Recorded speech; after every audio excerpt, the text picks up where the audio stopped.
Sometimes, in the nuanced and ever-evolving realm of RPGs, we don't know whether we should laugh or scream.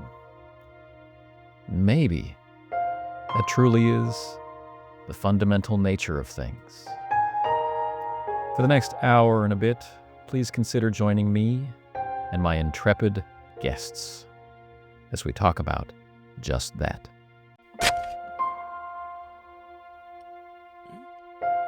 Well,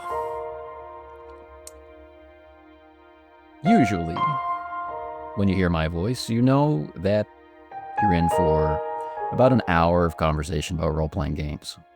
This time, I am not alone.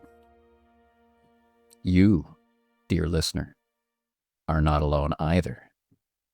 We're in your house. We're in your head. But who are we, you might ask? Well, I'm joined today by Scott, otherwise known as Orcus Dorcas. Yeah. Sorry. Oh, God. There we go. I fucked it up already. Oh, wait. Am I allowed to cuss on here? Sorry. I'm joined by Craig Shipman from the third floor, Tabletop Talk. Hey, Anthony. See, there's evidence he's here. And I'm joined by Sean, RPG Sean, as distinguished from all the other Seans, co-host of Go Bag. Thanks for having me, Anthony. My Glad to pleasure. be here. And today we are talking about horror and comedy. And horror without comedy. Comedy without horror. So, to begin,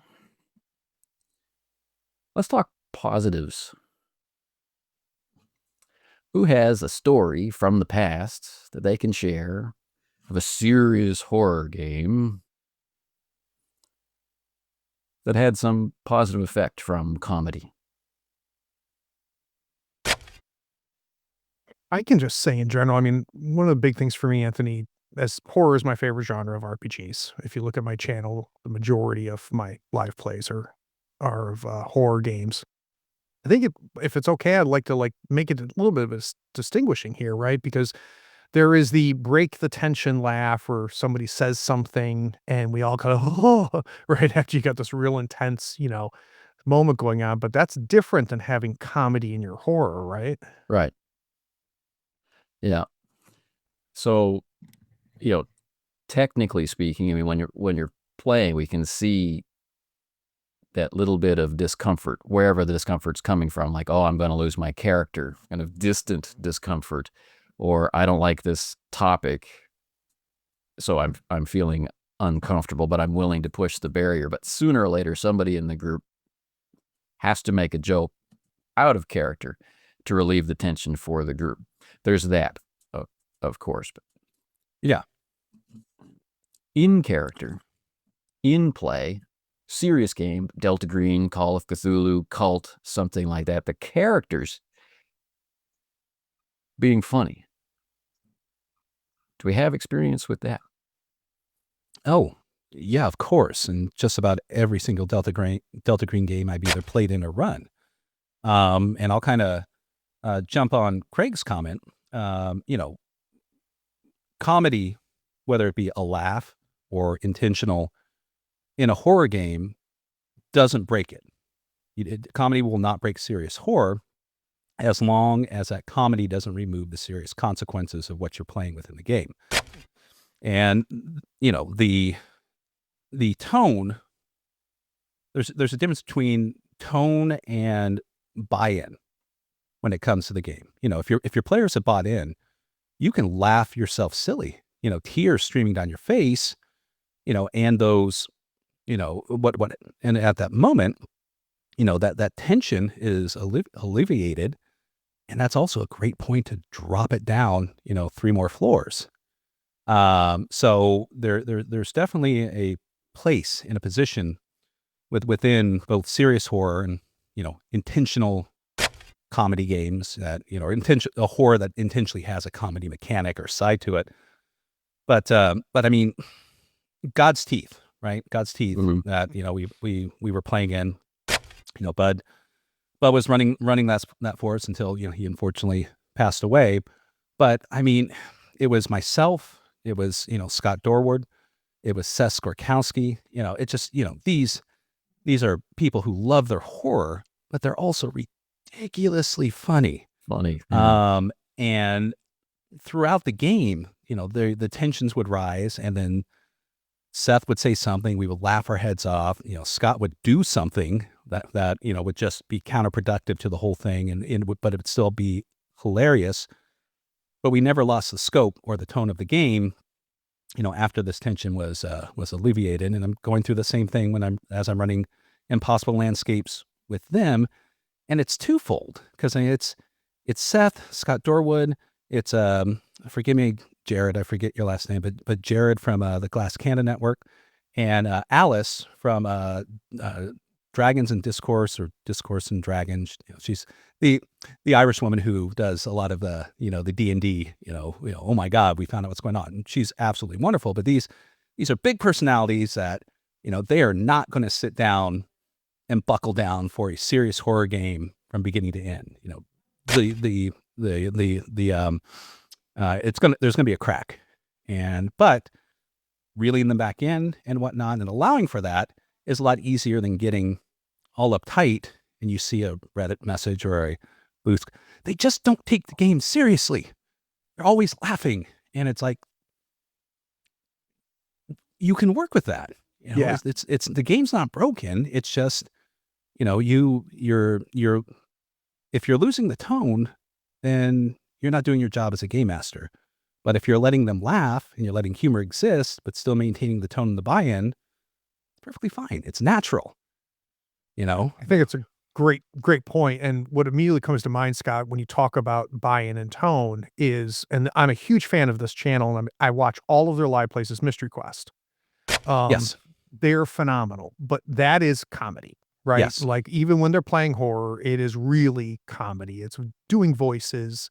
It is finding humor in the game. And I don't consider that, horror with a dash of comedy. That is comedy.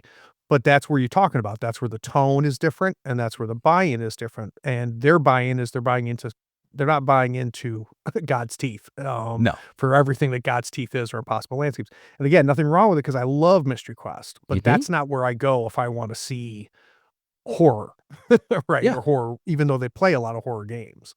Yeah. No, totally agree. They're performative, and that's fine. They're there to make an entertaining show with a game that they're currently playing, and it's horror and it's other stuff, and it's hilarious. It's one of the few APs I can actually kind of sit down and watch. Me too. Just because it's short and quick and Yep. easy, and they don't really take themselves that seriously. But you're right. It's not so far left of center where, a lot of people's complaints about some of the other APs is they're misrepresenting the game. If you want to learn how to play an AP, don't watch this or this and that, because they're not playing the game. They're just performative, but they do include the rules within it. They're playing to the camera for the most part. So, but yeah. So thank you all. I made my point, and Hey, Sean, we're trying to have a conversation here. Can you give us a second? Sorry. I don't know if this is directly to Anthony's point, but what I find in horror most, because I'm not inherently a horror person. Like, I don't, my wife watches more horror movies than I do. It's not the first genre I jump to when I look to TV or movies. And I couldn't even tell you if I've ever read a horror book.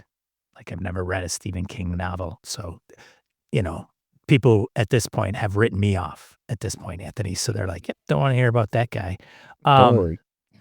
But when I have watched some horror movies, like, I remember Friday the 13th when it came out, I think I laughed at some of the opening scenes. So there is some of when we talk about comedy or things we find amusing, funny, not so serious in horror, or embracing it, there is also sometimes a level of absurdity within horror, I think, or I find,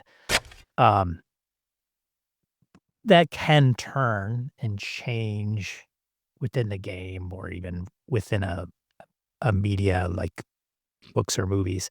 But I think sometimes, you know, the person rises above the bed and starts, it's the scene in Friday the 13th. No, it's not Friday the 13th. I'm sorry. Nightmare on Elm Street. It's the scene where the guy, I think, rises up out of the bed and starts spinning around and clocks somebody in the head. Um,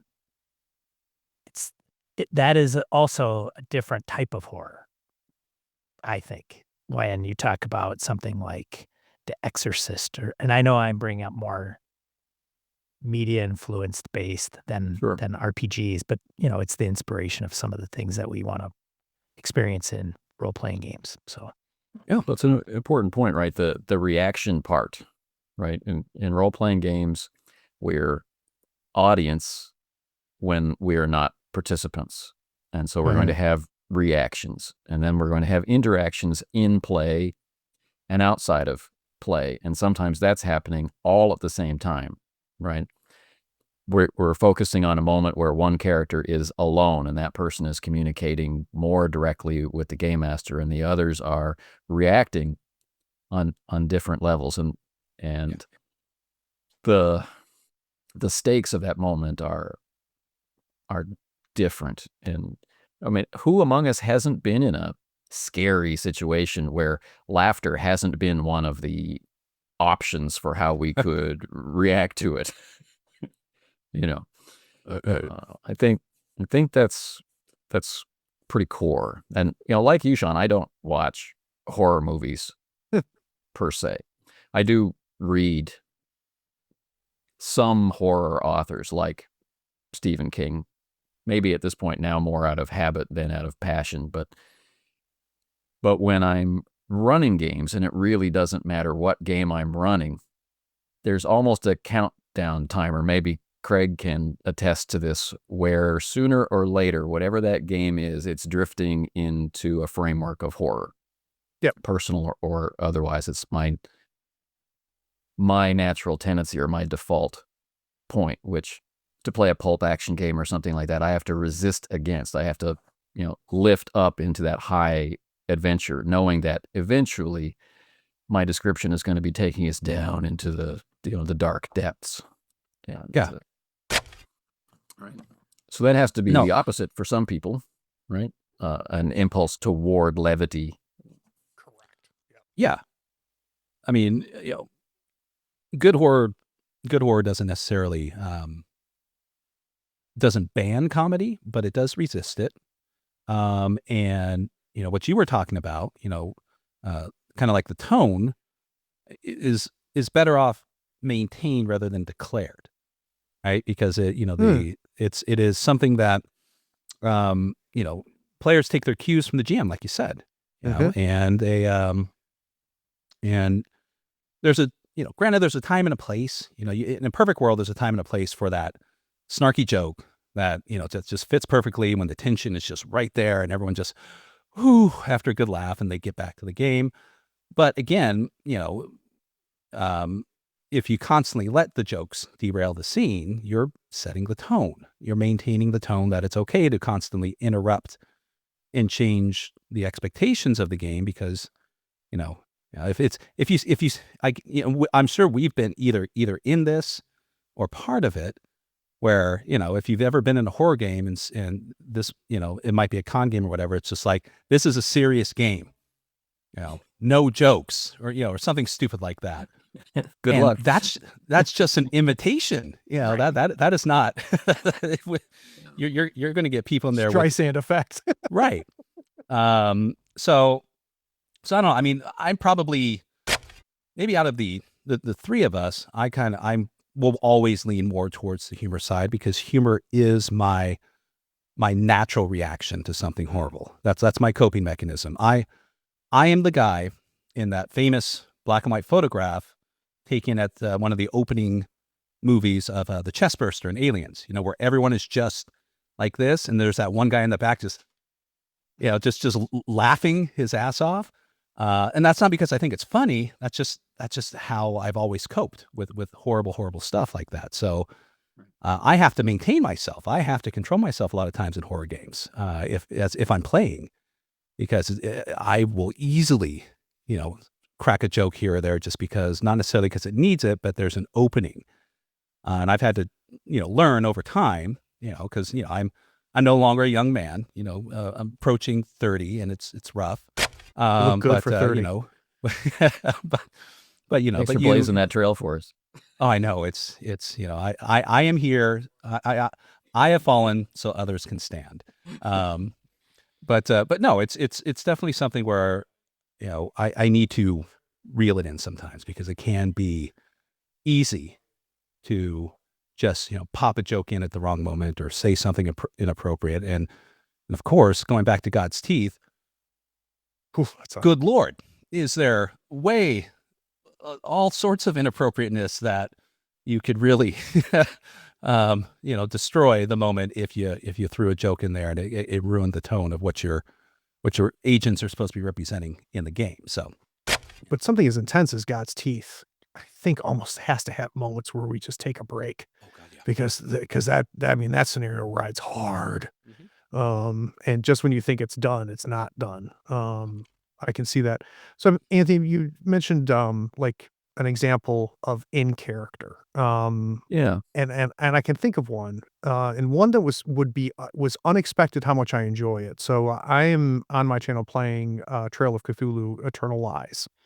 Another GM. I'm a player, and one of the characters on there, played by Mac, is kind of this quirky psychologist, and because just of the nature of their quirkiness, there's just funny moments in character that pop up, where my reaction is, my character's like tragically serious, but even my character has grown a fondness for that character because of the levity that character brings to what is a very intense situation.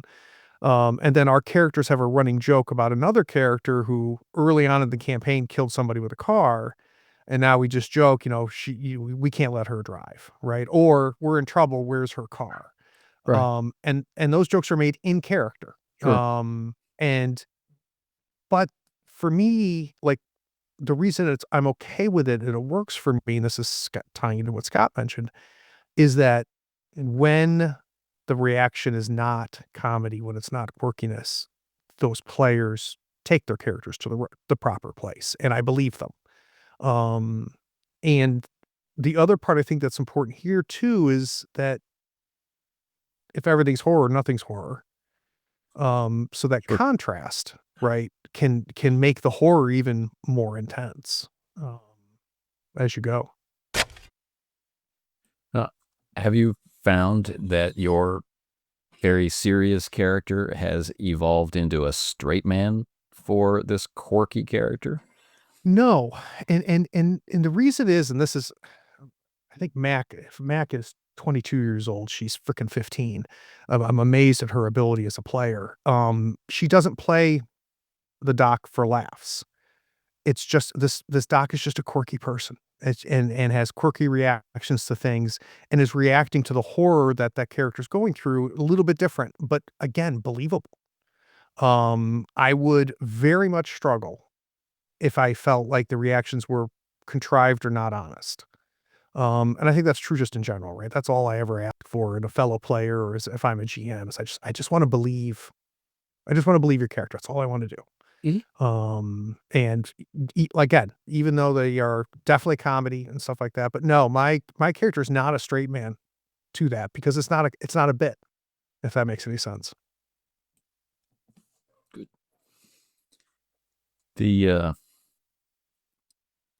The point maybe of, if it's got horror game on the cover, right? We're going to play this game. It's horror. I think that one note, it's going to be all horror all the time, or the sense that it has to be a little horror getting to more horror, is in some sense an unachievable goal. It's an unachievable burden, where your options as the character become artificially constrained with within some, highly exaggerated, almost theatrical performance of, response to this building sense of dread, which how can you possibly maintain it? Mm-hmm. But the counterpoint of the person who shows up to the horror game to be silly, Mm-hmm. works against it fairly directly. Not a character who's humorous in contrast, but a character Right. who is being used as a tool by the player to inject silliness into the moment. In our current play, we have an antiquarian, right, who leads a very sheltered life, who's began the campaign very interested in his food and his quiet nature, and is very investigative, has lots of questions, and his way of speaking had us in stitches, not because it was funny, but because we have two guys on the raggedy edge of temporary insanity who show up at the antiquarian's house at 5 o'clock in the morning looking for help. And he wants to sit them down on the sofa, and he wants to give them some tea and say, okay, now start at the beginning. Okay, I don't understand that part. Let's go back to the beginning. No, I still don't understand that part. Let's go back to the beginning. And, walking them through everything. It was hilarious. As the game master, I had tears running down my face, and I'm sitting, with my hand over my mouth trying to hide the fact that how much I'm laughing as they're reporting that this terror is a great deal of fun. And that character has continued to evolve as this kind of quiet homebody kind of character in the face of all these horrors, and has risen up to it to have this really sharp dividing line of standing up to the horrors in front of him, and really responding in a very believable way to the trauma that character is suffering. So to your point, but but I think all of us kind of have a strong attraction to games like Delta Green, Call of Cthulhu, Kult. Do we have Kult players? I played it when I was an edgy kid in the 90s, but I haven't played it in modern times. You haven't got into the modern one. Yeah, I think I've outgrown it a little bit, and that's nothing against the game, but and it's I'm sure a hangover for me, but it feels a little try hard for me. And there's so many other games out there. I own a bunch of the books. I need to check it out because it's powered by the apocalypse, which I think is interesting for horror. But no, I haven't played it yet. It's the only powered by the apocalypse game that I instantly got into and gravitated towards. Nice. I'm not anti PBTA. It's there's parts of it that aren't my thing, and there's parts of it that I disagree with. But that aside, it's not I'm not going to yuck anyone's yum, and of course I can have fun with anything. You want to make a role playing game out of Candyland? Sure, I'll give it a try. Whatever. But Kult, this Kult kind of, for me at least, leaned into a couple aspects from my youth. One, I've recently lost a considerable amount of weight, so I can fit in my leather pants again, kind of. You don't want to see that. But no, there's a lot of things in Kult, and likewise the newer Kult that deals with certain themes that were looked at in Preacher.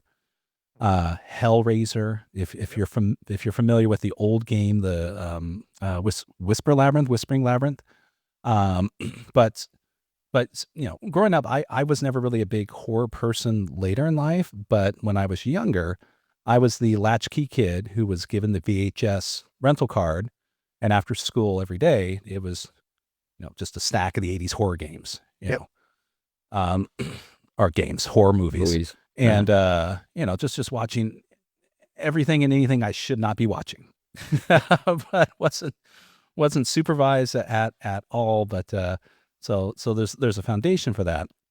But Hellraiser, Now yeah, it Now it all comes- makes sense, doesn't it, now it all Sean? comes together. Yeah. yes. Oh yeah, I mean there's not a door that leads into my closet in my bedroom. It's a beaded curtain, so that's just how I am. No, but the newer Cult is definitely different, right? If you've read it, or you even the older version, the nihilism, and it's not the same as Call of Cthulhu, where it's just like, or Delta Green, where it's just like you're fighting a pointless battle. The world's going to end. You're just making it a little bit better for another day. This is more the nihilism of the world doesn't exist.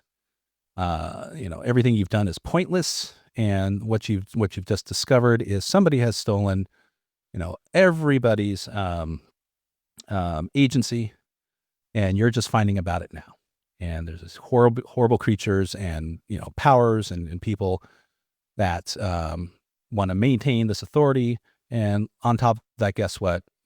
God doesn't exist. He left and said pretty much, you're on your own, people. So it's different, and it's a lot more serious. But that doesn't mean that there's still humor. There are some of those scenarios do definitely have a bit of humor, but it's different. But I couldn't see running like a long-term Cult campaign as it is, because that bleakness, Right. for just a long amount of time, is going to just grind your players and likewise your GM into the ground. Can we play Toon now, please? Yeah, exactly. Well, that's a really valid request about Toon, is that kind of unenduring bleakness, right? That never-ending bleakness is going to have a response in a rebellion of your own feelings, or Yep. just like, enough, right? We're going to go rob a bank because nothing really matters. Yeah. Right. Yeah. No, exactly. Yeah. And so I don't know, but anyways, Cult, but there's something just special about Cult. It's a different kind of horror. It's not Call of Cthulhu. It's not Unknown Armies. It's not, it's kind of has its own little corner. It's just, you have to look, really good in leather, even more so than World of Darkness. I mean, just skin tight in order to look good in this game. So we wear our 90s on our sleeves. right. So, Anthony, you made a call out, which I think is interesting, which is, the four of us all are drawn to horror RPGs, right? But I think I'm the only horror fan here. And I have several people that play in my games, my horror games. They say, this was great. I don't like horror, but this was great. I would love to get a sense of, and this is, I think, can be tied in. I don't think it's too off topic. Why? Right. I make sense. I love horror. I love horror movies. I love horror books. I love horror RPGs. For the people that love horror RPGs but don't love horror, can somebody give me some insight into that? Let's bug Sean. Sean, Yeah. you love the espionage and the covert action, but you picked Delta Green. Yeah. Delta Green is an interesting one, and even just horror in general. Call of Cthulhu, I grew up playing like some of us did in the 80s, and Call of Cthulhu was not a small game. Like, it was pretty popular. Never played it, ever, for like, God, I think the first time was 25 years later. Yeah, lots of people owned it. Hardly anybody played it. Yeah. Wasn't of an interest to us. And I literally went to play it at a game day or something with one of the guys from Gamehole Con. Like, they would volunteer to run games at a local game store every once in a while. And one was a Call of Cthulhu game. I showed up and played. And I think what I found more interesting from that game, other than, and this is more, just a different theme. There's different themes in the game. There's different things you do, and it's more of a character, in my humble opinion, that you're playing and portraying than in some other more popular role-playing games. And I thought it was interesting, and it was when you would discover something in some role-playing games, it's, aha, we found the culprit, or aha, we finally found X or Y, or we've come across this. And maybe there's not even a aha moment.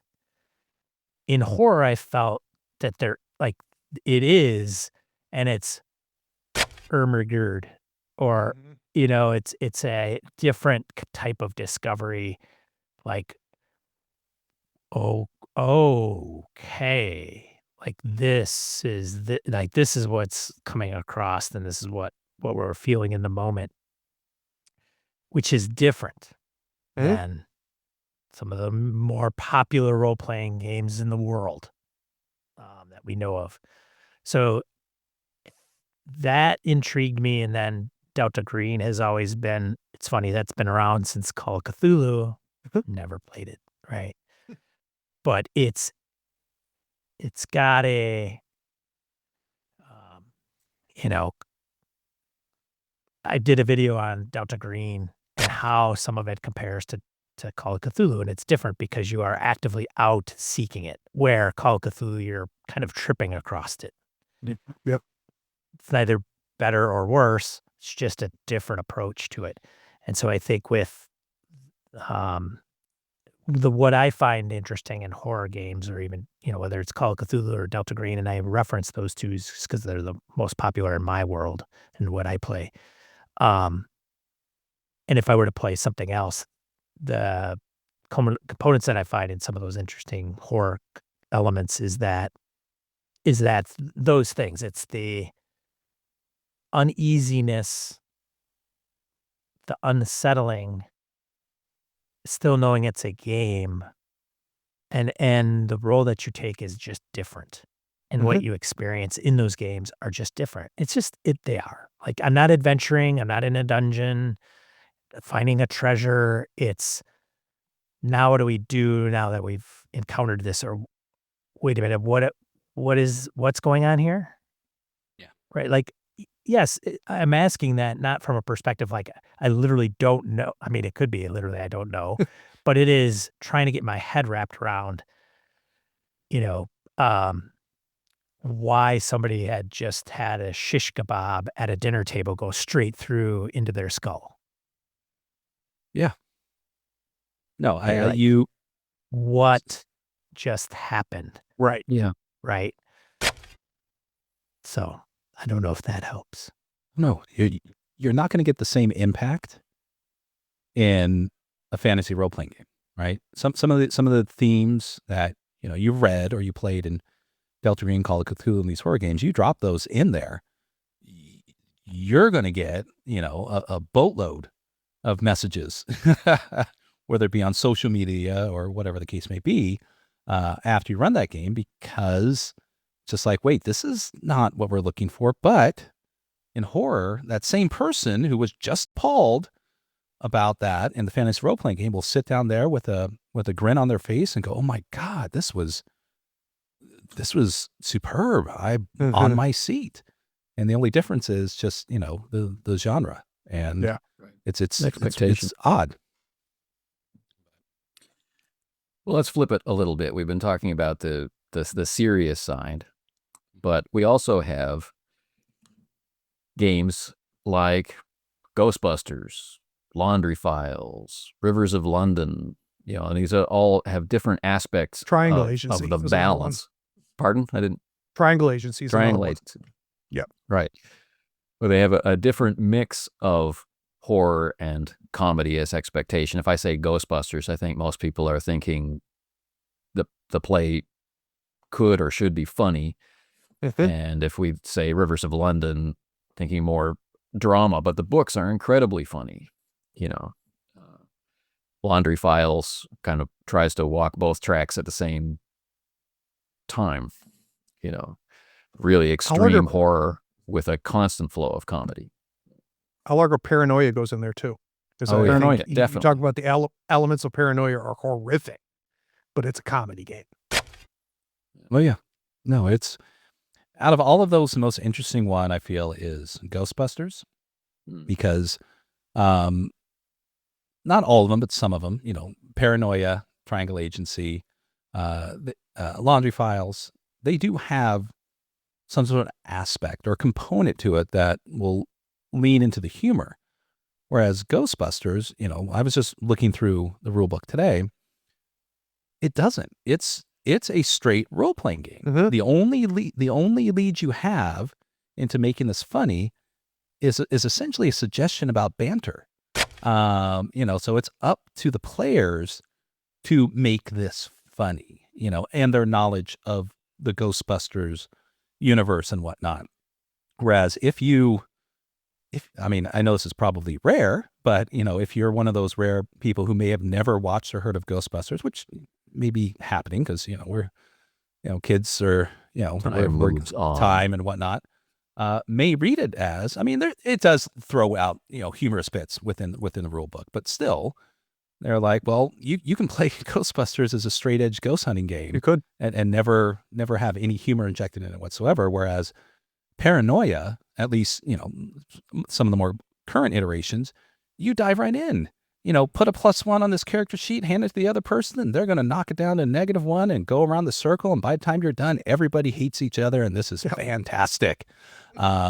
Now, make your way to the nearest suicide machine so I can behead you. It's those absurdist themes that lean into it, but you can do it with a smile because you can throw, the pink folder, from God's teeth at you. And it, you don't even need to see it. It's just the basic description and it's just horrible. Your imagination's going to take over. Well, there's a different kind of horror, hearing the bell ring, and having a good GM, greetings, troubleshooter. Would you please make your way to the nearest suicide machine? Once you enter, we will behead you and your body will be thrown down the sluice so it can be repurposed for the feeding of your fellow troubleshooters. Thank you. And remember, and so on and so forth. That just rattles you to the bone, in a good way, because, it's absurd and horrific. You don't know whether to laugh or, freeze from fright. but yeah, Ghostbusters was just one of those where I'm like, am I remembering this game properly? So I've kind of picked it out, kind of went through it, and, I did, just kind of, and this wasn't intentional. I threw Ghostbusters rules just on Google just to see if someone may have had a reference sheet or something. And of course, Google and its infinite, AI, which I haven't turned off, gave me a breakdown of the rules, which are absolutely not the rules that are in the book. So I'm like, that doesn't sound right either. I'm going to go pull it off my shelf and take a look at it. But yeah, it's one. Now, I'm not familiar with Triangle Agency, like Craig is. I don't know how much that has built into it, but I know it kind of, just based on the theme that it's going for, the SCP, what's the video game that it kind of borrows from a little bit? The, oh God, I forget. But anyways, it kind of, it borrows from a bit of the SCP thing, which SCP can be horrific and hilarious, depending on what you read. Well, it's kind of like Randy. Laundry Files in a lot of ways, because it's the absurdity of the bureaucracy, the absurdity of the organization, and you're playing characters that are, trying to stop monsters, and you are one. You have one inside of you, and the ridiculousness of that. But like Laundry Files and like Paranoia, there's some pretty horrific shit in there too. But it's definitely, I would definitely say Triangle Agency is more comedy than horror. But you could play it the other way, the same way Ghostbusters could be played both ways. I'm not familiar enough with Laundry Files to know what you could get away with there. Paranoia, I don't think you have a choice. You have to lean comedy. It's so absurdist. But Sean, I think I cut you off. I'm sorry. No, not at all. Yeah, I ran a Ghostbusters campaign or a game one shot at a con, but used Savage Worlds. There's a mod to it. And of course, being a one shot, everybody that I had playing, or the characters and the portraits, were all comedy actors conveying the Ghostbusters as a franchise. So, this is Kevin Hart is playing this character in this game. Melissa McCarthy's another person in that. You put that in the mix, it's not going to be serious business.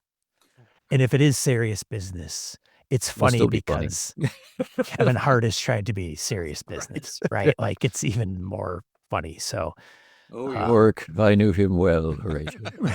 right. I'll say that is a universal lesson for just about any game. Do not use well-known, actors or comedians as profile pictures on your sheet if you go to a con, because that's what you're going to get most of the time. People are just going to lean Unless you want it that way. Unless you want Unless you want it that way. Yes. By design. Right. And that's Yeah. a very cool point. When you look at Ghostbusters, the product, you have very conversational rules delivery, right? Someone's talking to you, like it reads like your buddy game master teaching you how to play the game. I really like how it's written. But down the margins, there's shots of caricatures, really excessive caricatures of the Ghostbusters characters, Venkman and Egon and Ray and whatnot, with tips about the game, but in their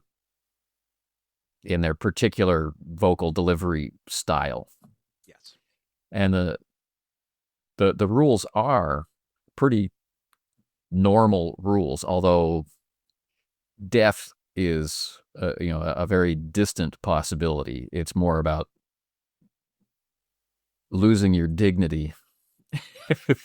He slimed me, than about actually dying. But yeah, the game is quite serious in its delivery of mechanisms. It's the external factors of it, the packaging of it, which set up the foundation for your imagination. Whereas we take Laundry Files, which has this extreme, excessive, ridiculous caricature of bureaucracy. But if we take that away and look at what the main characters do in the books, this you could drop those events one for one right into any other horror game and be totally satisfied. So how do we communicate to the group which it is that we want? Like, you're going to go out, you're a barely trained secret agent. You've been an IT guy for most of your career because you were snatched up by the government because of what you know, but they didn't really train you to be a secret agent. However, we're sending you to a foreign country to surveil enemy agents, and then one thing leads to another, and you're attacked by a semi-corporeal being from another universe in your lobby. Go. Where does that blend come from? And then one further step, we got Rivers of London, where it's not so much the cosmic horror until later in the series. It's very much police procedural with a character who is funny, surrounded by largely serious or depressed or cut off individuals. And as that character makes their way through their world, the magic is coming back, around them. They're learning more about the environment that they're in. Their perspective of what's really going on changes. And the source of humor is still that main character. The world itself is quite serious and full of horrors. So using those examples of Paranoia, Ghostbusters, Laundry Files, which is a pretty dangerous game. Its new version, its old version was BRP, so it was a very dangerous game. The new version has a lot of room to scale, so you can focus on the interpersonal investigation type man versus wizard kind of stuff of the early Laundry Files, or you can let it ramp up into the, oh my God, we're going to go visit Nyarlathotep in his home kind of stuff. So pretty broad set of funny horror games. Yeah. Yeah. I mean, I still think it still falls under, setting your buy-in, setting your tone, trying to maintain it, but still, trying to keep the consistency in the game. Because again, I know this isn't new to you guys, but you're the band leader. You're the one that's marching down the middle of the street and waving your baton around, and the band is going to follow your direction and your lead. And if you maintain that consistency and tone of these games, they I would say they should, right? I'm not I'm not going to deal with the caveat of well, this guy's just an asshole. Nothing's going to fix it, but but but for the most part, just even more so, because comedic horror is harder to pull off than horror and just letting people breathe with a little comedy. But it's still just setting. I think it's a big part is just setting the proper tone, being familiar with it, because not only that, these are 3 IPs that are inconsistent in their delivery. Triangle Agency, the Laundry, Paranoia. They probably the easiest one to sit down and run would be Paranoia, but Rivers of London, oh boy, because not only these are fantastic stories, but the humor that's injected within those books are very, very British. And if you're not familiar with tones, a lot of that humor can just go right over your head. Triangle Agency probably is more absurdist, like Paranoia and whatnot. So I don't know. I think it kind of falls into more of like more of a GMing thing. Be familiar with your game. Read up on it. Learn about it. Try your best to present it to your players. Let them know the tone. This is a humorous game about bureaucracy and dealing with the bureaucracy in order to maintain the safety of the world from the oncoming apocalypse by Cthulhu mythos. So the point is not necessarily to save the world from the Cthulhu mythos. The point of the game is to work your way through this ridiculous freaking bureaucracy, and then hopefully have enough time to stop the tentacles from taking Tina, down the portal. So that's being clear and consistent in the game. Whereas if you're not, they're going to get frustrated because they're going to want to do the Delta Green thing, and they're going to be bogged down with this bureaucracy, not realizing that's the tone. Even Delta Green's got its own bureaucratic stuff that I don't think anyone ever follows. But for the most part, that's the point of the game, though, of the laundry files. So and there's an interesting flip there too. Like if you're playing a Delta Green agent, like Sean and Harrigan have been talking about this off and on throughout the Go Back episodes. Like there is no Delta Green in that sense. Like you can't show up with your Delta Green badge and say, okay, I want this area cordoned off, right? You have to do it through other means. Whereas if you're playing the laundry, you have a magical badge, which exerts mind control influence over the people around The Doctor you. Who badge. Yeah. Yeah. So you touch. I'm sorry, Anthony. No, go. ahead, Finn. I'll go, Sean. I was just going to say that I think with some of these some of these games that are horror and kind of comparing and contrasting, like the Laundry Files and Ghostbusters to Call of Cthulhu. We even touched on Mothership or Alien, like those types of horror games, right? But bringing those in, there is a sense of contemporary with many of those things, even though I know some people will set those in, you could still have a medieval horror game, but I think many of them are contemporary in background. So there is a footing that everybody understands.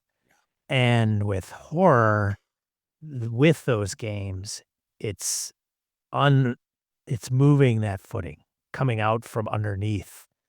And I think that's some of the also components. So with that, having said that, if it's contemporary, life isn't always serious business. So there is an element of humor that comes with life. And so when we talk about setting ourselves in like the Call of Cthulhu setting or Delta Green setting, aliens even, you're on a spaceship and you're going through space, you're going to a colony, it's kind of routine, you're Space Marines. but everybody knows that you're going to run into something bad. But in the moment, you're just a kind of a modern day character. I'm not a knight in shining armors. So, You're a union member worried about your bonus. right. And then that gets disrupted. Right. And so I think with Paranoia and Ghostbusters and even with fantasy or other types of games that may try to incorporate a horror element, it may not hit home as well as some of these others because we have a common understanding, a common relation and understanding of where we are in that game. And so when things go awry and it's like, again, I keep bringing up the shish kebab into what happened somebody's to you, man? eye because I ran the Great Gatsby Call of Cthulhu. Oh, you did. And I played it and then I ran it and I Oh boy. kind of borrowed the GM. So for those of you that aren't familiar with the Great Gatsby Call of Cthulhu scenario, it's been around a little while. It's community authored. I can't remember who the author is, but it's a multi-table event. So you're getting Oh, wow. 20 people running the same scenario at the same time. It's Paul Fricker, I think.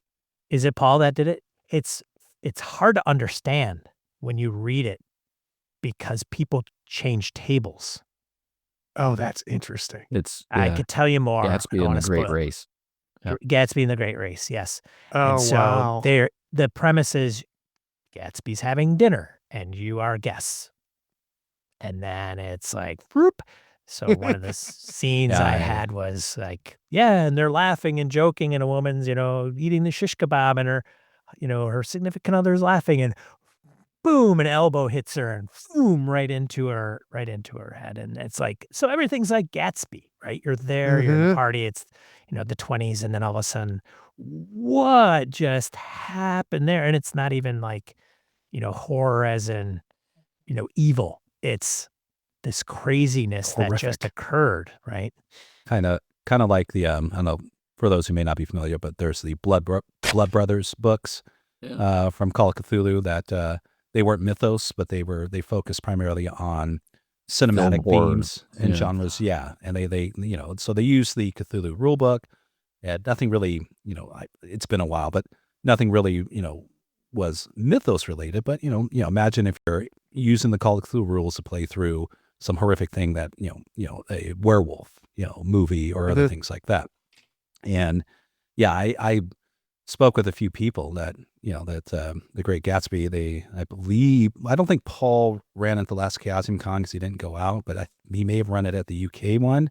But everyone just loved it. It's one of those where just like, this is just, if it's at a convention, sign up for it. Is for sure. That's what I'm saying. Yeah, for sure. I think one big thing too, and I think Sean, you danced on this a good bit, which is the capabilities of the characters we're playing too. That's also a huge element here, right? Yes. Zombies rise from the grave, and I am a 5th level paladin. That's a lot different than zombies rising from the grave, and I'm a teenager. Or you're in the Walking Dead universe. Right. Exactly. Different expectation. Or playing Outbreak Undead. I don't know if you guys are familiar with that game. I know of it. Yeah. Right. Which goes to great lengths to cast you as the character. Right. Oh, that's where you generate your own self personally. You play yourself. Right? Yeah. Screw that. End of the world series. That was the End of the World series by Fantasy It's Flight set Games. in your neighborhood.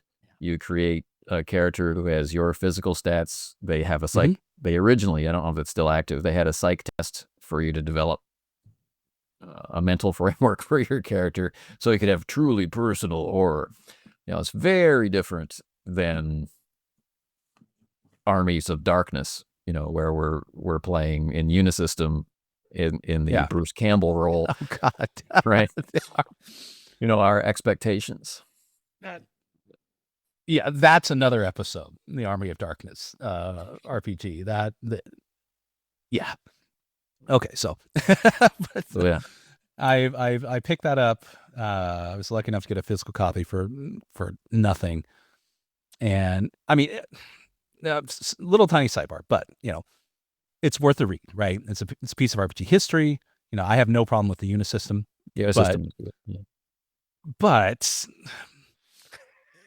it's mess. It's a mess of a book, and at least from my perspective, and okay. I'm not going to dovetail into. I know what's wrong with that presentation. I will need to put thought to pen and pen to paper on exposing that game, because it just got me flustered. So anyways. But the idea of the IP, we've watched the film. Someone says we're going to play. If we get into a game like Unisystem or Ubiquity versus something like EBA or GURPS versus something, like we're going to do this with the world's most popular role-playing game, and etc. Right? There are certain effects. So if we're going to play a straight-on horror game but use Ghostbusters, the original Ghostbusters, we're now playing a horror game that doesn't necessarily include character death.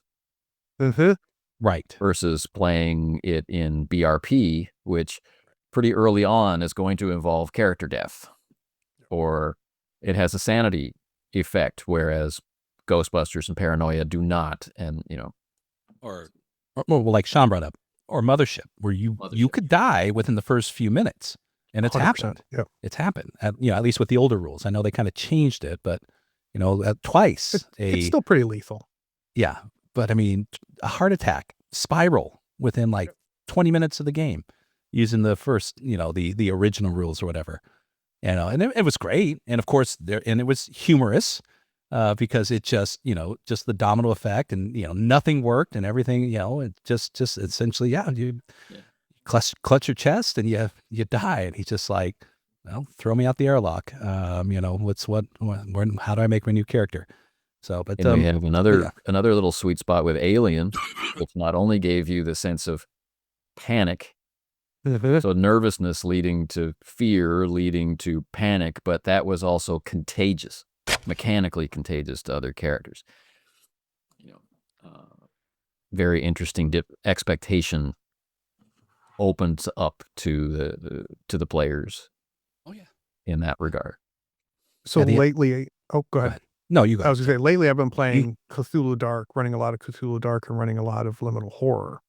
And what I find interesting about both of those is the characters actually become more steeled as they descend, versus the death spiral of a Mothership or an Alien or a Call of Cthulhu.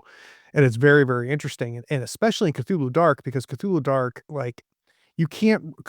you cannot run any scenario using Cthulhu Dark. Cthulhu Dark is specifically built for you're screwed. Like, this is bad. This is really, really, really bad. You're not coming out of this, right? And that's what Cthulhu Dark is built for. But it's interesting because, you have this insight, which is the quote unquote sanity mechanic of it. And your insight goes up, and you have to constantly roll over it for it to increase, which means as you become more and more exposed to the horrors, you become less affected by the next one, right? And Liminal Horror is a similar idea too. There's this idea of fallout, which is as you, make a failure to your controls, you gain a fallout, which takes up an inventory slot. And the fallout will say, this is what's bad. Now you see spiders on the surface of everything, but your stability goes up by 1. So every fallout has a boon and a bane to it. So you again become more steeled as you play, and that completely changes things as well. It's interesting. Right. It's bringing out the idea of, like, from BRP, where once the characters have gone insane, they become NPCs, but then they can now be these crazed characters, but they've got a purpose. They've got a clear path of, all I need to do is bring the Earth in contact with the moon and everything will be fine. Or whatever. But Sean, I cut you off. I was just going to say, this is Craig's message of system matters. Yes. Yes. Thank you very Somebody's much. message. I mean, somebody's message. I mean, that is a soapbox for me. Yeah, some people know this. I ran Curse of Strahd, and it was, a debacle, because I think it's like in my approach to it, it's 5e that I was running it in, and it wasn't, it's a gothic horror scenario-ish, right? I don't think there's a single player at the table that I ran that was scared of anything. I mean, yeah, no. maybe one bad thing that they knew they weren't going to be able to kill easily. That fear, because Fear of defeat. the fear of defeat, yes, No, but nice, good not call. not the same type of fear that some of the other games that we've mentioned instill. Well, yeah, that's an issue I had with running an OSC game. I forget, it's the Storm or the Shadow of a Ragged Hollow, right? Wonderful scenario, but it leans very, very hard into horror. And these are these are local groups, so they've had experience with horror games like Delta Green, Call of Cthulhu, and they're going into the aspects of this location. Try not to spoil it, but this location that's overrun with horrors, right? So when they finally make it inside, surreal and obvious horrors are going on, and it's horrific. But as you're describing and setting the tone and kind of giving them the information they need, they're like, okay. They're waiting for me to say, roll for fear or make a sand check or something. And of course I'm like, that's not part of the game. They're like, okay. So the tone is there, but there's no reason for them to be afraid because the stakes of the horror don't exist within the game. Other than if I suddenly make, the creepy little doll do 2d10 points of damage or something like that. That's where the horror comes from. But yeah, it's different. I mean, I could have told you that D&D can't do horror. We learned that back in '92. Yep. Brave Ravenloft was great, but was it scary? No, it was a set dressing, right? It was literally a setting that had the trappings of gothic horror, but it was never gothic horror. Yeah. We could have the same discussion about Storyteller, like with the World of Darkness games, right? There, where the characters are put in, or the players are the monsters. The setting, although horrific, it's not informing fear in the way that another game like Call of Cthulhu might. It's what you find yourself doing that, let's say, should or could or maybe was intended to be the source of horror, but required an awful lot of work, perhaps, from the young people playing it to think about that descent of humanity or the erosion of courage, the importance of the will, how the will was keeping you from this beast, and so you hear all the stories of the superheroes with fangs stuff.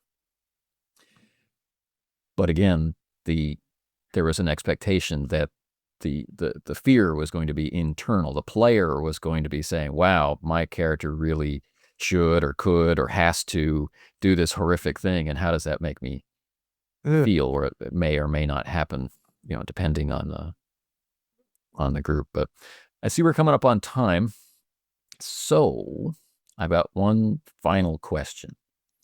We've been talking about horror and comedy and horror and comedy together.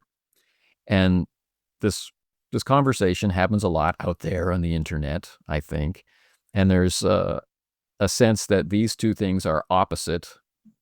And there's maybe a smaller pool of conversations that show that they are indeed linked. But the question I have for you is, how do you feel about the idea that what we do to bring about that tone of horror that Scott brought up for us, right? What we do to bring up a tone of horror, or to enable, the players to be funny, to have the game be funny. What if what we do for these two different things is actually the same? If we were to run a straight comedy game or run a straight horror game, what if the things that we do as the game master to manage tone might actually be the same? I throw that out there like a grenade to you. So the first thought I have here, which is interesting, is Jordan Peele, the director, right? So got his start in sketch comedy, right? Had a great comedy TV show and has now become one of the premier horror directors. And there was an interview with him where he said, they're the same thing. Hmm. It's setup, punchline, and horror and comedy are the same thing. People think like, wow, I can't believe he's doing horror. He goes, it was a small sidestep for me. It's really one and the same. It's very interesting. I'll agree, because any good comedian is going to get a bunch of laughs. But there's every once in a while you'll get a joke of someone just looking at you in abject disgust. Mhm. That's what you just said, as opposed to same thing with horror. Just people just, oh my God, what is that? Meanwhile, Scott's in the back of the theater laughing, and spilling popcorn on himself, because that's his protective coating is cracking. But I don't. I'm not, don't really want to be a dead horse here, but I still think it's about the table itself, right? Your players. Uh-huh. And knowing what they're in for. And I guess, we're as far as what you're talking about here, it's what are you protecting, when you're maintaining the tone of the game, because that's what you're doing. Uh-huh. And so what is it that, making it clear, what are you protecting here? Are we protecting fear? Are we protecting tension? Are we protecting release, comedy? And the GM being committed to whatever the decision is amongst the group and everyone to do their best not to betray it, and no one's perfect. It's, but still, as far as, this tension is what we want. Great. We're going to try to maintain that and protect that from aspects of comedy. And likewise, when it comes to comedy, what do we want to maintain in regards of comedy? And that's a different thing outside of horror itself. But, again, it's about being clear and concise with your players. I mean, you don't need an 800-page GMing book to have someone tell you, being clear and concise to your players is one of the most important thing that you can do when you sit down to a table as a GM. They will forgive you for all sorts of foibles and failures and whatnot, as long as you're being clear about what you're trying to portray there at the table with them, and the game that you're trying to run. So I think So going to Anthony's point about being the same is that comedians and horror are garnering a reaction. Uh-huh. That's kind of the point of both of them. And so it's funny because with comedy that bombs can be horror. Like it's Right. right. If you've ever gone to a stand-up comedian that's bombing, it's Painful. not a funny experience sometimes. It's very uneasy and weird at times, which I don't know if it's necessarily horror, but it is, again, There can be a lot of reaction. anger. Yes. And so I'm thinking about this some more, Anthony. I'm thinking about the overlap here and what is the commonality, and I'm stealing a little bit from Jordan Peele on this one, is it's not funny if you see the punchline coming, right? You're not going to laugh. It's not horrific if you know from the very beginning what's going on and when it's going to happen, right? So in both cases, we are screwing around with expectations and upending expectations, right? So the comedy comes from, oh, I didn't anticipate that to happen. That's really funny. Right. Or, oh, there's a skewer that just went through this woman's head during the Great Gatsby dinner, right? And that's horror because it was unexpected. And I think to a certain degree, I think that's where they both find their emotional impact is playing around with those expectations. In the game that you and I are playing, Anthony, it has been especially horrific because even though I know what is happening to my character, even though my character kind of knows what's going on now, especially, we're still, the unexpected is happening, or it's happening at unexpected times. And that's where the horror comes from or continues to ramp. And you could just as easily port that over to a game of Flabbergasted, which is, ridiculous faulty towers type comedy. And that again is unexpected things happening. Right.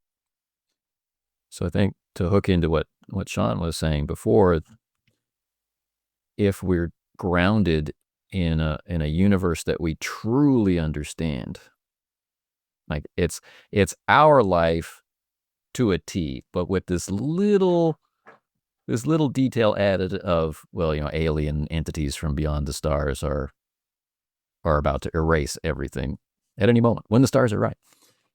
Just everything is normal, so we can totally connect to that. So the unexpected, I think, strikes harder, whether that's of comedic value, or whether that is of horrific value. And the juxtaposition of what we expect, what we demand must 100%. happen next, in contrast with what does happen, causes that scream or that laugh. And what really is the difference between a scream and a laugh? Both are release. Yeah. I mean, if Well, aliens in the Aliens movie, it's hilarious. Hudson loses his proverbial shit. It's hilarious. Like, it's Every in time. the moment, it's going bad and game over, man. Oh, And, yeah. like, if you just, R.I.P. Everyone's Bill Paxton. laughing. Everyone's it's laughing. hilarious, but it's like, We're laughing at a remove, right? right. But the Yeah. Marines around him are slowly getting angrier and angrier. Right. With- It's tense. Like Beautifully. the done, yeah. beeping, and it's like, okay. And if a it's different closing in. actor had taken Yes. that role other than Bill Paxton, that could have not been a comedic moment. For sure. Easy. I mean, yeah. So, I mean, he was Chet, man, in Weird Science, dude. I Come know. on. Like, and he became a Marine in Aliens. Like, what are they thinking? Recruiting Same that universe. guy. And to our point, that same actor, when you put him in Near Dark, is by Oh, far God. the most horrifying vampire of the crew. So oh God, yeah, that was one that I rented as a kid, and that Yeah. went through me for a loop. That wasn't, I should go back Transylvania and watch that, man. 65000. I forgot about that movie. That's a good call out, Anthony. I might have to dig that up. Pick it I haven't up, seen watch that it. movie in a long damn time. I forgot Paxton's in it. That's funny. so is Henriksen, and he's no Oh, slouch really? either. But we expect him to be serious, right? Paxton. I gotta go check that out.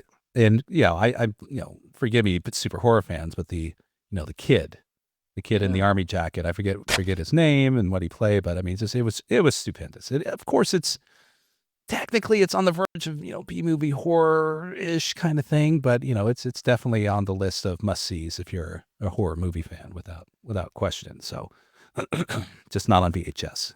Get and yourself a good DVD. almost every horror movie has that character too, right? You think about the two kids in Lost Boys. You think about like, The Frog Brothers, by the way. Frog Brothers. Brothers. Yeah, like almost every horror movie's got one of those characters in it, and that for a reason. And that shows, again, the overlap.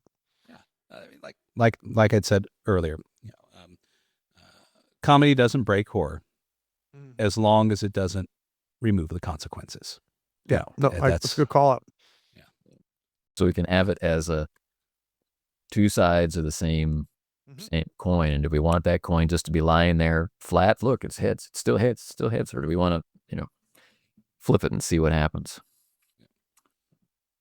Oh yeah. I want to thank you, gentlemen, for joining me. And our goal here today was, of course, not to discover anything, not to declare anything, but to explore the topic in a friendly environment. So thanks for using up your evening. Thanks for showing up sick. Thanks for wrestling with the problems of, was it iOS or you were wrestling with? Was that for real? And thanks for climbing all those He wants stairs. everything to, to the follow floor. him, including his camera. All right. Anyway, gents, take care. And I look forward to talking to you again soon. Cheers, all. Bye-bye. You have been listening to an episode of the Casting Shadows podcast, an extension of the Casting Shadows blog and the Runeslinger YouTube channel.